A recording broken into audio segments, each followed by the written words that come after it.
Bonjour et bienvenue sur ma chaîne YouTube Sophilosophie Barbarella. C'est mon pseudo de blogueuse, écrivaine, future youtubeuse, peut-être conférencière, organisatrice de workshops. Dans la vraie vie, je suis chef d'entreprise et j'ai une petite agence de com. Mais mon projet pour 2019, c'est de me consacrer à plein temps à ma passion, c'est-à-dire la création de contenu en ligne. Pour cette première vidéo, je vais vous parler de moi et de mon intérieur, non pas de l'intérieur de mon corps, mais de l'intérieur de mon appartement que je vais bientôt quitter. Et je m'intéresse énormément à tout ce qui touche au minimalisme.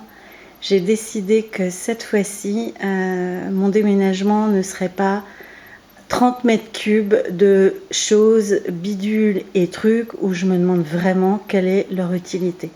Alors ce que je vous propose dans cette première vidéo, c'est de faire un petit tour de mon appart. Vous allez voir l'étendue des dégâts.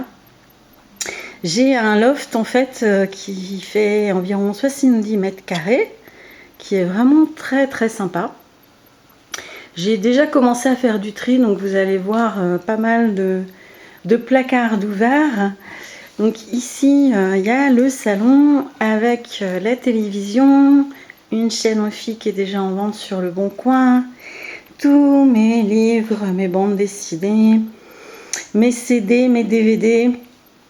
Et ça va être très très difficile de faire du tri. Donc je vous raconterai comment je suivrai quelques méthodes de tri, notamment celle de Marie Kondo, dans son livre La magie du rangement, dont je vous mettrai le lien dans la description de la vidéo.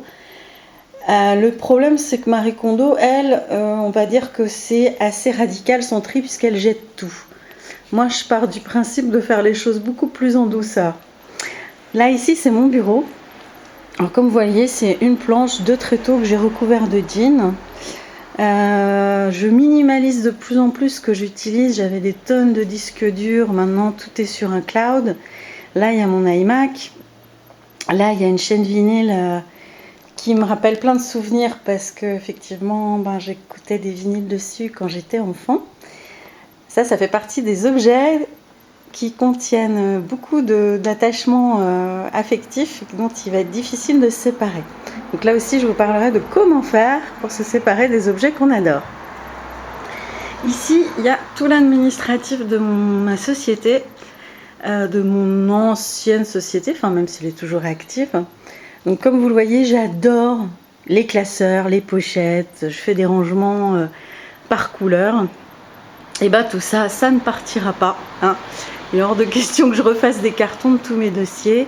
Donc je suis en train de faire le tri et je suis en train de passer le tout dans un petit broyeur destructeur de documents parce que tout partira dans la poubelle des recyclables mais sans laisser de traces. Donc tout ça, l'idée c'est de les scanner et d'en garder que la plus petite partie en gardant tous les documents qu'on est obligé de garder par devers soi selon les termes de la loi.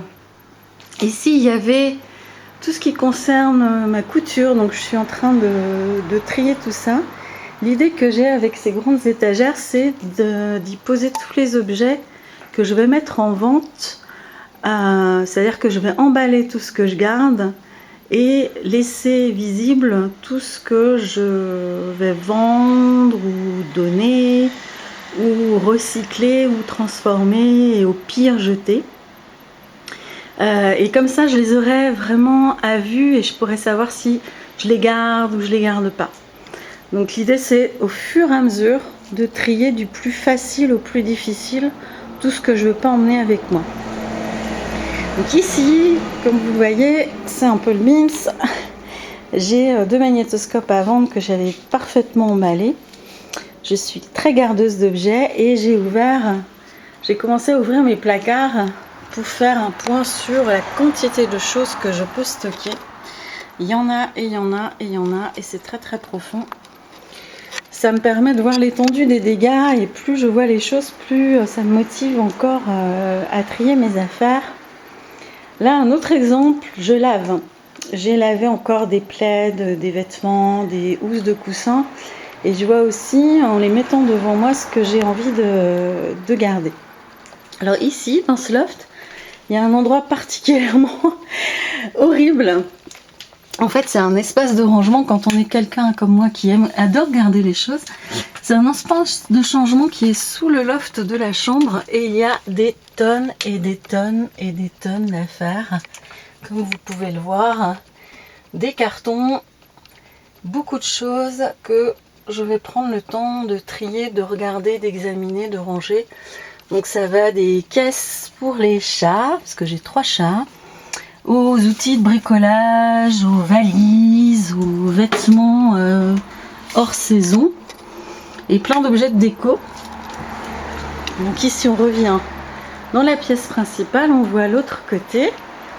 Donc après la partie bureau et la partie salon, je vous invite à découvrir ma partie cuisine, espace à manger. Donc ce que j'aime beaucoup dans ce loft, c'est que tout est ouvert. Comme vous voyez, c'est des fenêtres très lumineuses. Donc chez moi, c'est beaucoup de récup, hein, comme vous le voyez, des anciens meubles de cuisine, alors remplis de vaisselle, parce que j'adore la vaisselle. Donc je vous fais découvrir un petit peu tout ce qu'il y a. Et là, je vais devoir faire des choix.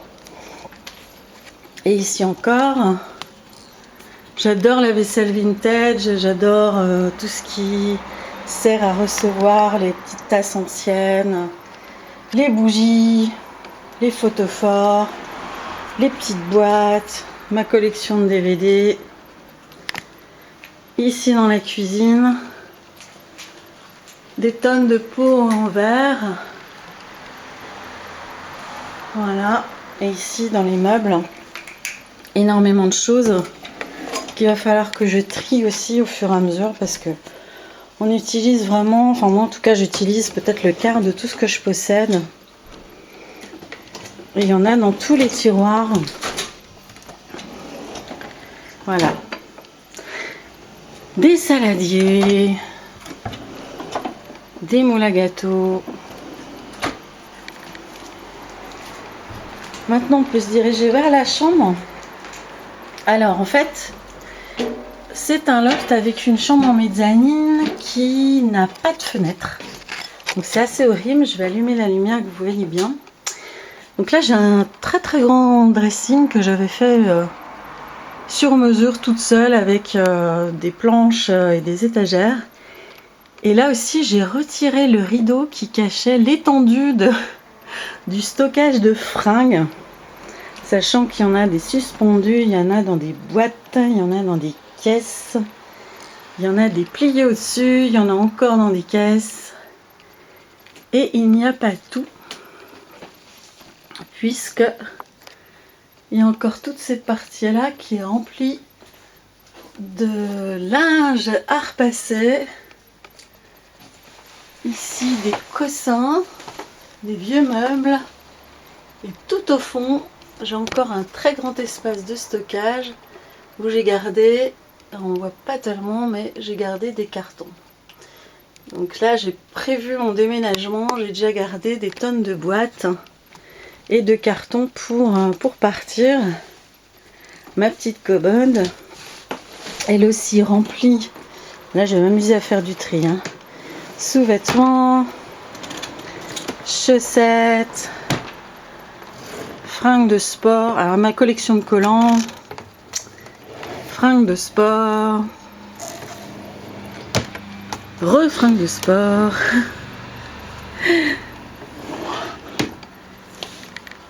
Et ensuite, on peut descendre vers la salle de bain. Alors ici, une grande série de CD, DVD, livres.